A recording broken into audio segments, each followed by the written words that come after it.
Hi, I'm Tom. I make music as How to Dress Well. I didn't read about music until late high school. Yeah, I never was interested in like music magazines or anything like that.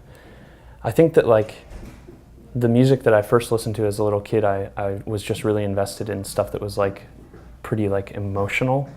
Like I really loved I Will Always Love You and Tevin Campbell and stuff like this. Like these were songs, I had like 3 different cassette singles of I Will Always Love You. Probably like freaked my parents out a little bit. I was like 6 years old, like singing in my room to Whitney Houston. But I had no interest in like, I didn't even know that there was a Dolly Parton song. I didn't want to see The Bodyguard. Like I just loved the feeling that the song delivered. I feel in a number of ways I didn't really think about anything until I was like 20 years old.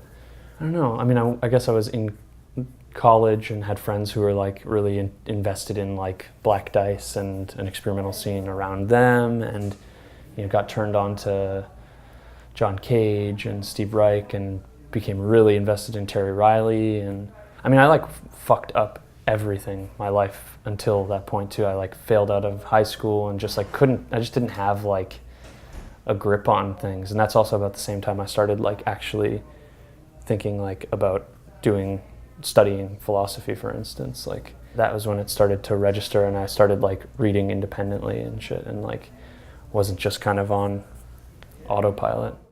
Like my mom always tells the story of like me going to a birthday party in like kindergarten or first grade, and she like came to pick me up like 4 hours later, and all the kids were like in the pool and I was upstairs. I was just like looking at the window, sitting on the bed. She was like, "Hi, you want to go?" And I was like, "Yeah, okay." Like I was very, she says that I was very like tight knit, like just really pretty quiet and pretty sort of self-contained at a very young age. I'm recording songs right now that are very different because I started listening to this guy, Elliott Smith. Like I had never listened to this guy. I'm really into it right now, which is like maybe a little embarrassing because it's like super emo music. That combined with like sort of sentimental balladeering, like the Whitney cut I mentioned, or like Angels Cry by Mariah Carey.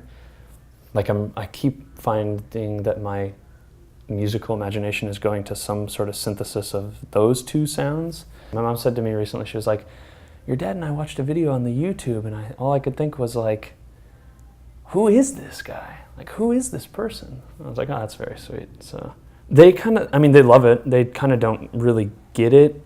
Like, I have this happen now where like family friends will be like, "Oh, you're coming through town playing a concert. We'd love to come. We'll bring our kids." I'm like, I'm sort of mortified by that prospect. These guys, last time they saw me, I was playing like soccer when I was 11, and now they want to come see me do like some really intensely emotional, performance, and then they're gonna be like, "Oh, why did maybe you think about taking some of the noise out of that?" It's like, well, I just don't want to get into it, so,